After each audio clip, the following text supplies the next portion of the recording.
हिंद बच्चों बच्चों ये सामाजिक अध्ययन मॉडल पेपर तीसरा है। ऑलरेडी मैं 2 वीडियो में 2 मॉडल पेपर को करा चुका हूँ। बच्चों ये एग्ज़ाम दृष्टिकोण से बहुत महत्वपूर्ण प्रश्न है। जो बच्चे 10th बिहार बोर्ड 2022 में सम्मिलित होने वाले हैं उन सब बच्चों के लिए काफ़ी लाभदायक वीडियो है ये। बच्चों मैं इसमें 48 क्वेश्चन करवाने वाला हूँ।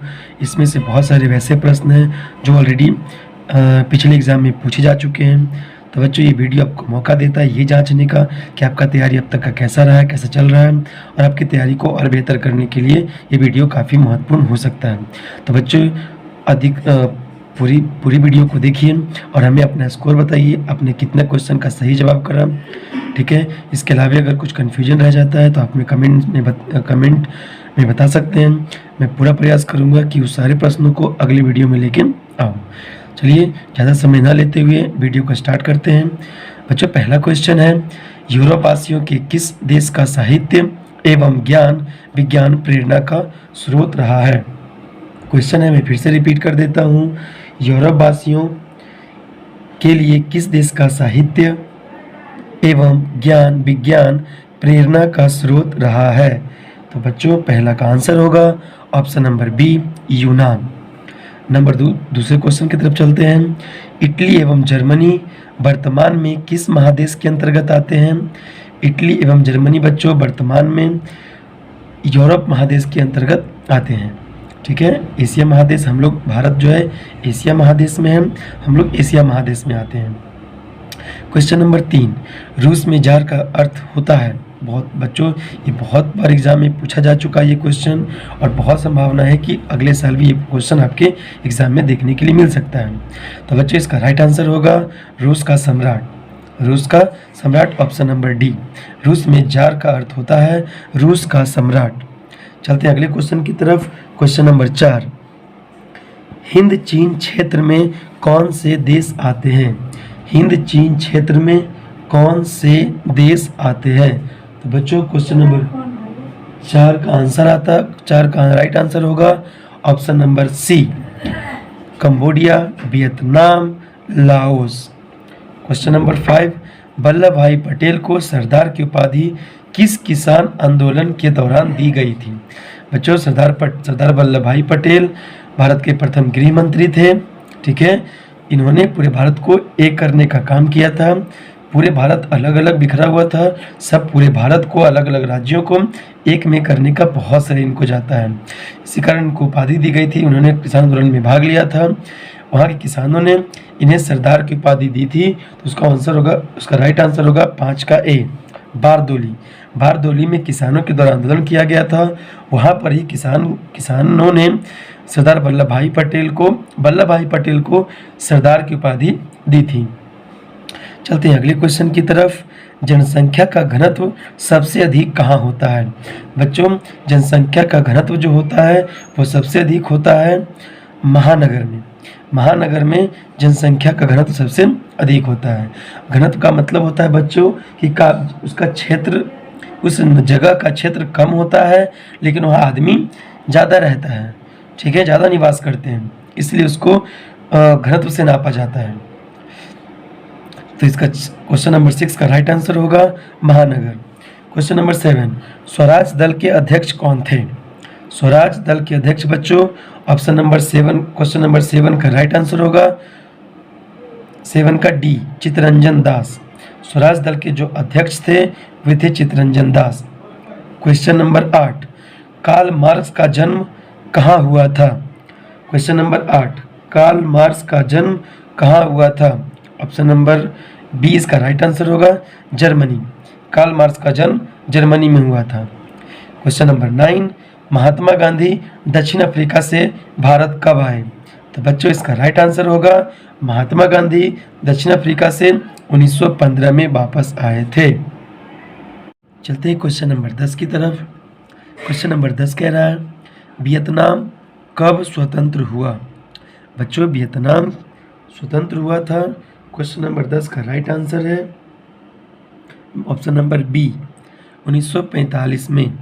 वियतनाम स्वतंत्र हुआ था 1945 में। क्वेश्चन नंबर 11, पंजाब में भूमि निम्नीकरण का मुख्य कारण है?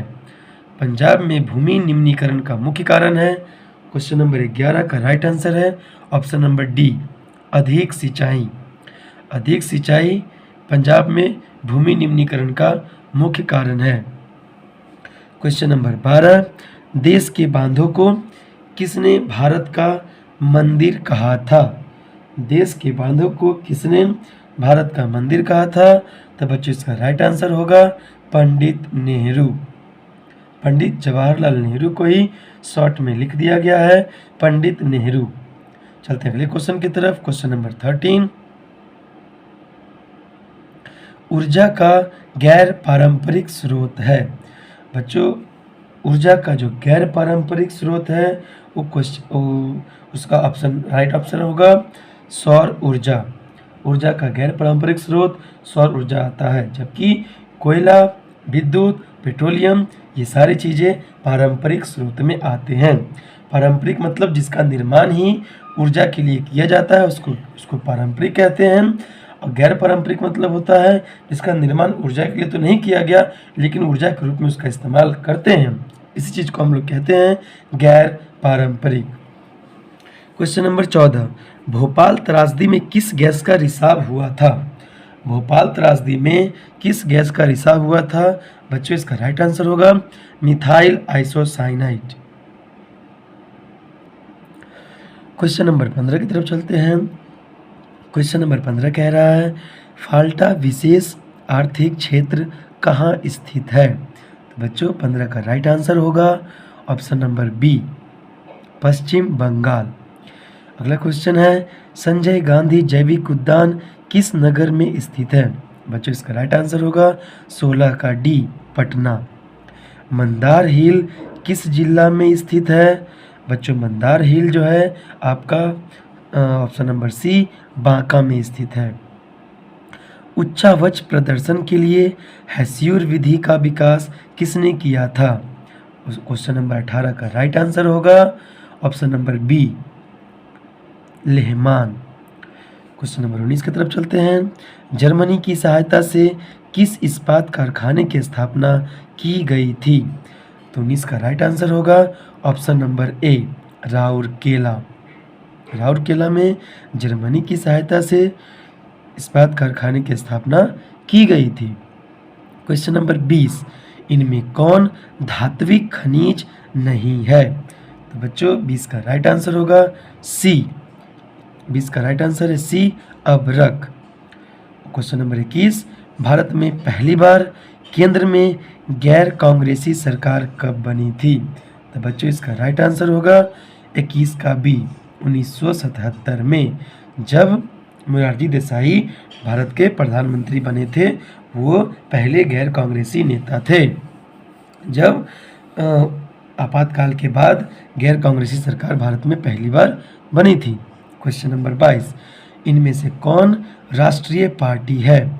तो बच्चों इसकी राष्ट्रीय पार्टी जो है भारतीय जनता पार्टी और भारतीय राष्ट्रीय कांग्रेस दोनों, इसका ऑप्शन नंबर डी होगा, ए और बी दोनों।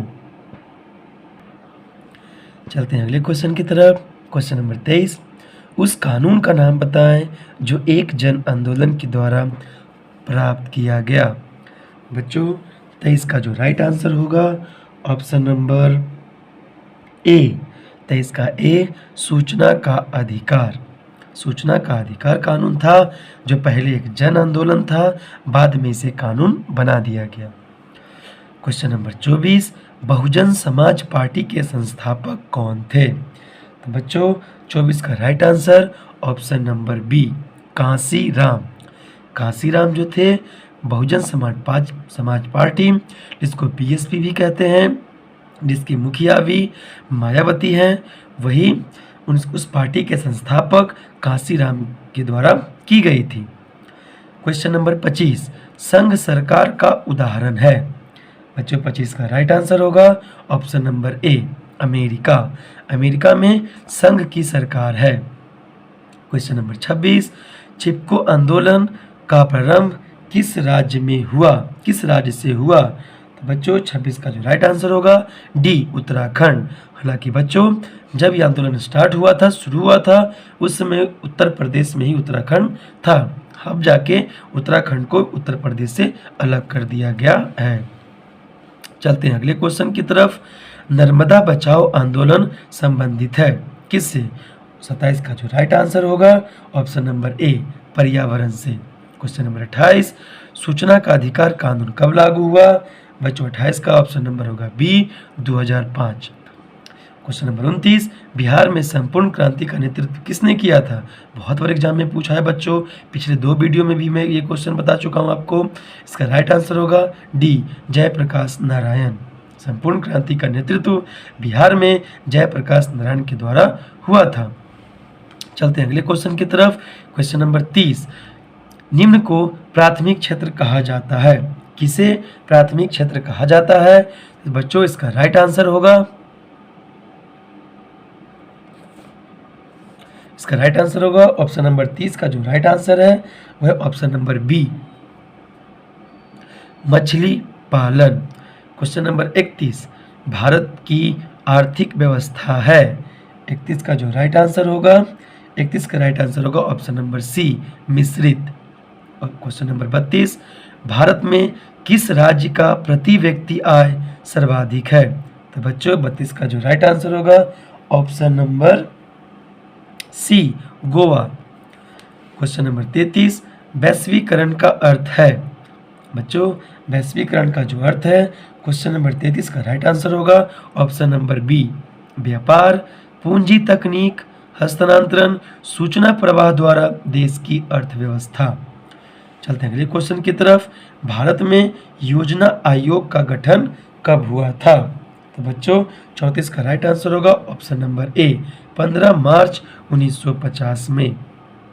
क्वेश्चन नंबर 35 गैर संस्थागत वित्त प्रदान करने वाली सबसे लोकप्रिय साधन है।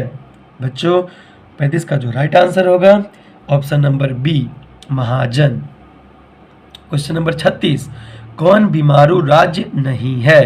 तो बच्चों 36 का जो राइट आंसर होगा ऑप्शन नंबर बी कर्नाटक। बाकी बिहार, उड़ीसा, मध्य प्रदेश, उत्तर प्रदेश ये सब बीमारू राज्य में आते हैं। क्वेश्चन नंबर 37 इनमें से कौन बहुराष्ट्रीय कंपनी नहीं है? 37 का जो राइट आंसर होगा ऑप्शन नंबर डी संतोष। क्वेश्चन नंबर 38 भारत में उपभोक्ता संरक्षण अधिनियम की घोषणा कब हुई? क्वेश्चन नंबर 38 का जो राइट आंसर होगा ऑप्शन नंबर ए 1986। महासागर के तली पर होने वाले कंपन को किस नाम से जाना जाता है? तो बच्चों इसका राइट आंसर होगा 39 का सी सुनामी। सुनामी मतलब बाढ़ आ जाना। जब महासागर में भूकंप आता है उसको हम लोग कहते हैं सुनामी। जब धरती पर भूकंप आता है तो उसको हम लोग कहते हैं भूकंप। मलबे के नीचे दबे हुए लोगों का पता लगाने के लिए किस यंत्र की मदद ली जाती है? बच्चों 40 का जो राइट आंसर होगा option number B infrared camera.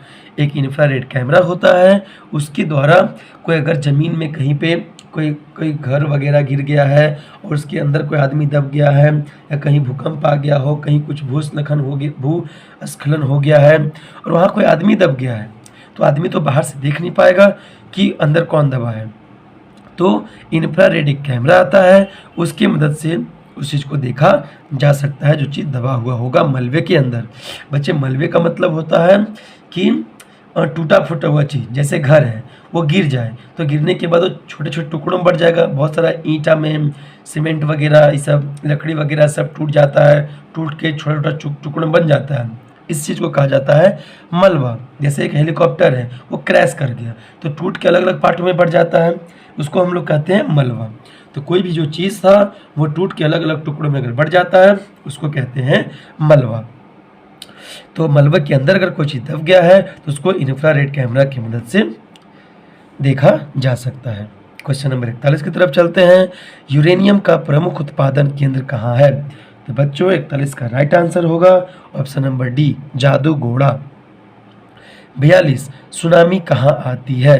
तो बच्चों मैंने अभी पिछले क्वेश्चन में बताया कि सुनामी जो है वो समुद्र में आती है। 42 का option number B right answer होगा। चलते हैं अगले क्वेश्चन की तरफ। क्वेश्चन नंबर 43, लोकतंत्र की सफलता निर्भर करती है। बच्चों 43 का राइट आंसर होगा ऑप्शन नंबर सी, नागरिकों की विवेकपूर्ण सहभागिता पर। बहुत इंपॉर्टेंट क्वेश्चन है बच्चों ये, जितना भी इसमें सारा क्वेश्चन है बहुत इंपॉर्टेंट एग्जाम दृष्टिकोण से, आप इसको पढ़ के जाइए, आप बहुत अच्छा मार्क्स आप गेन कर सकते हैं। क्वेश्चन नंबर 44, किसने कहा बिहार के विकास के बिना भारत का विकास संभव नहीं है। क्वेश्चन नंबर 44 का राइट आंसर होगा option number A, doctor APJ Abdul Kalam. 45, Bolivia में जनसंघर्ष का मुख्य कारण क्या था। बच्चों बोलीविया में जनसंघर्ष का मुख्य कारण था पानी की कीमत में वृद्धि। 45 का ए। भारत का राष्ट्रीय पक्षी कौन है। बच्चों इसको तो सब कोई जानता है, मोर है जो भारत का राष्ट्रीय पक्षी है। 46 का सी। क्वेश्चन नंबर 47, संजय गांधी जैविक उद्यान किस नगर में स्थित है। बच्चों इसका राइट आंसर होगा ऑप्शन नंबर डी, पटना। 48, वेदों की ओर लौटो किसने दिया था। 48 का राइट आंसर होगा स्वामी दयानंद सरस्वती। स्वामी दयानंद सरस्वती थे जिन्होंने कहा था वेदों की ओर लौटो नारा दिया था। तो बच्चों ये था आज इस मॉडल पेपर 3 का कुछ इंपॉर्टेंट क्वेश्चन। बच्चों जरूर इस वीडियो को देखें, बार बार रिपीट करके देखें इस वीडियो को। मैं बच्चों इस साइंस मॉडल पेपर से 5 मॉडल पेपर करवाने वाला हूं जो कि बहुत ही इम्पोर्टेंट है 2022 एग्जाम के लिए, 10th बोर्ड के लिए, बिहार बोर्ड के लिए। तो बच्चों इस वीडियो को जरूर देखें, अपने दोस्तों को भी शेयर करें ताकि वो भी अच्छा से अच्छा मार्क्स ला सकें। ठीक है, तो फिलहाल इस वीडियो में इतना ही। तब तक के लिए जय हिंद।